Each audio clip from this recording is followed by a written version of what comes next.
en el libro tú tuviste en el artículo, perdón, tú tuviste una frase que dijiste que el tiempo, cuando uno, volviendo al determinismo lingüístico, de que cuando uno dice la palabra tiempo, suena como si fuera algo que pudieras agarrar, que pudieras controlar, que pudieras mover, modificar, pero es el lenguaje cambiando la percepción de lo que en realidad es, que es algo que no existe, ¿no? Y cuando digo que no existe, literalmente que no existe. Hace poco hicimos un podcast de Carlo Rovelli, que es un físico italiano, y él habla de no quiero complicarme mucho aquí, pero básicamente el tiempo, volviendo a lo de Einstein, es relativo, pero el tiempo hasta cierto punto, mejor dicho, el futuro, el pasado, el presente específicamente no existe. Hay una cosa que se llama, lo que él dice, la zona extendida o el presente extendido. Entonces tú y yo ahorita estamos en el presente. Por nuestra cercanía, obviamente estamos lejísimos, pero por nuestra cercanía física en este momento, tú y yo podemos hablar, y lo que está sucediendo, en verdad, o sea, tu voz está a punto, ya no me acuerdo cuál es el número, pero .08, menos .08 a la menos 15, ¿no? En el pasado, pero es tan pequeño, es tan minúsculo, son nanosegundos, yo no puedo percibir que eso pasó antes. Pero si te alejas más, si tú te vas para Marte, planeta Marte, ahora son 15 minutos de diferencia, y eso suena extraño, pero básicamente en esos 15 minutos, no te puedo, si tú me llamas a las 5 de la tarde, yo no te puedo escuchar hasta las 5:15, hora de acá. Claro. Entonces, en ese periodo de 15 minutos, todo lo que pasa, básicamente hay eventos que están pasando que no ocurren ni en tu pasado, ni en tu futuro, ni en el presente. Ocurren en una ventana de 15 minutos que no es ni ayer, ni mañana, es ahorita. Y la ilusión viene de nuestros sentidos, que creo que Borges habla un poco de eso. Él habla de que no puedes culpar a la gente de hace 1000 años en pensar que la Tierra era plana.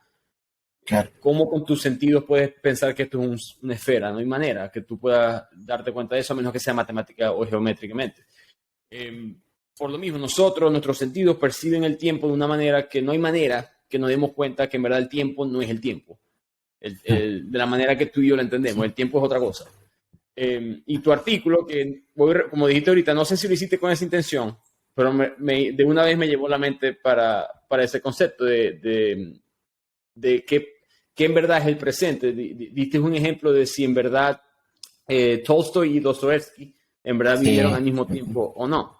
No sé si te acuerdas bien los detalles, pero si puedes hablar un poquito de eso. Sí. Era también un detalle de un biógrafo que hablaba justamente de que Tolstoy tenía una vida, trabajaba en el campo, si no me equivoco estaba en pareja, viviendo con su mujer. La mañana se la pasaba trabajando y después se iba a planificar las novelas y a escribir, pero su vida no consistía estrictamente solo en eso, pero ese era el núcleo, digamos, mientras que Dostoyevsky tenía otro tipo de vida, frecuentaba otros lugares, estaba en tabernas, apostaba, estuvo en Siberia a su vez. Sí, toda la vida, tal cual.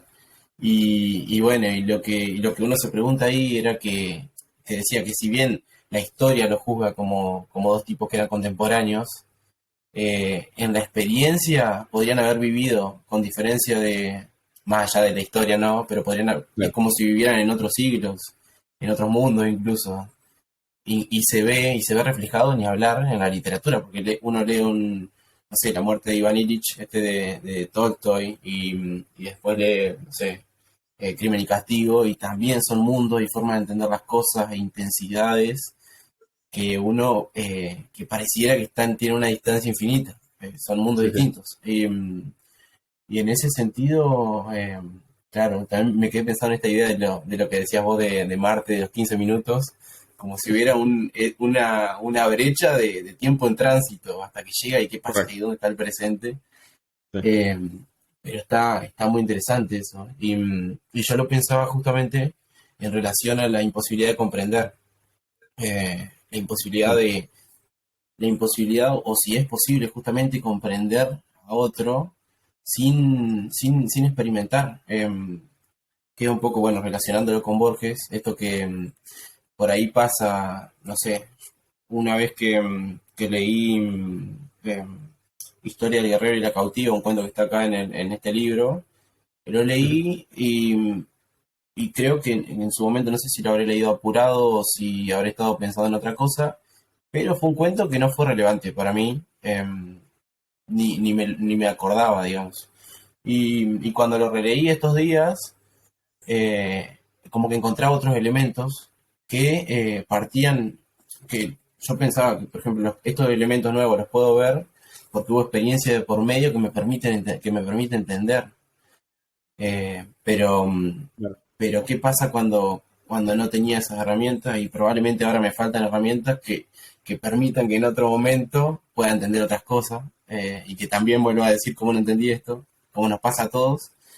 Y, y bueno, por ahí pensaba justamente en eso, si yo lo relacionaba con mi hermano, de que cuando él contaba la anécdota de que cuando era chico él se despertaba desesperado por esta idea de la vida eterna, como que sentía cierta claustrofobia, y se angustiaba con un chico de 10 años. Y a mí, por ejemplo, esa angustia, ese llanto de la claustrofobia del tiempo, yo nunca la experimenté. Solamente pude, a lo sumo, empatizar o entenderlo mediante el lenguaje. Mm, Pero no sería entender, porque mediante la razón yo puedo, él me expresa en palabras en todo caso lo que le pasaba, pero si yo no soy capaz de sentir esa misma angustia, significa que no hay un elemento o una parte del entendimiento que no lo tengo, porque no tengo esa claro. experiencia.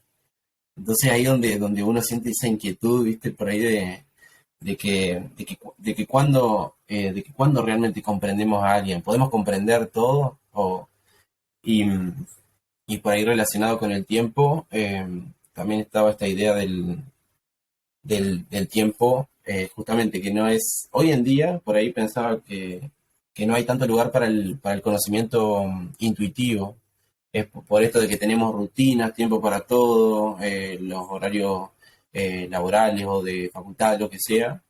Entonces por ahí hay percepciones o hay intuiciones constantemente que las dejamos pasar, que las tenemos que dejar pasar porque hay que atender una rutina. Mm, Entonces, por ahí, esas son cosas que también uno nota cuando lo lee o lo lee a Borges, para captar, para cazar una idea, entre comillas, uno tiene que estar atento a la experiencia del tiempo, que es individual, que es singular, que es de cada uno. Entonces por ahí eso también es lo admirable, porque también se decía, por ejemplo, que Borges, toda la experiencia que tuvo fue de estar leyendo en una biblioteca, y no es tan así, para nada. claro. El cuento, por ejemplo, que salía a caminar, que caminaba por los arrabales, y las descripciones que él hace, no hay forma de que partan solamente de los libros, tiene que ser algo que él haya experimentado, Claro. que él haya visto. Sí, Virginia Woolf, la famosa autora, y una de las pioneras probablemente en cuanto al feminismo del siglo pasado, ella habla, una habitación propia, un libro muy famoso de ella, ese es el argumento ah, básicamente, que la experiencia determina tu capacidad intelectual más adelante, ¿no? Sí, sí, ella, sí, creo que básicamente de las frases en el libro es que si una mujer hubiese existido, perdón, las mujeres existieron, pero si una mujer hubiese tenido el talento de Shakespeare, en la época de Shakespeare, no hubiese podido escribir Shakespeare, porque no tenía las experiencias, no tenía las limitaciones sociales, políticas, etcétera, de cómo la mujer estaba como ciudadano de segunda clase. No puedes, claro, si no caminas por el campo tú sola, si no tienes libertad financiera, que es lo que ella está buscando, sí, no hay manera de que tú seas la misma persona y no puedas expresar las mismas ideas, ¿no? Si tienes que vivir a través de ella. Habla del ejemplo de Jane Austen, que escribió Orgullo y Prejuicio escondida en un sótano, porque no podía escribir, no estaba permitida para escribir.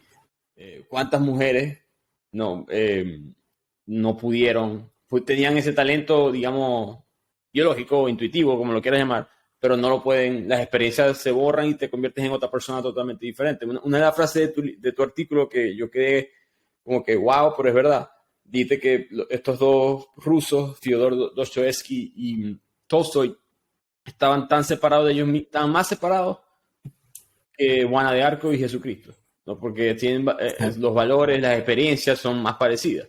muy parecido a los valores humanitarios de hoy en día, de, digamos, regiones de las clases sociales en ciertas regiones, en, digamos, Estados Unidos, con Europa, el Occidente, por eso que se conectan, porque tienen experiencias muy parecidas. Geográficamente pueden estar en momentos tan distintos, pero se conectan.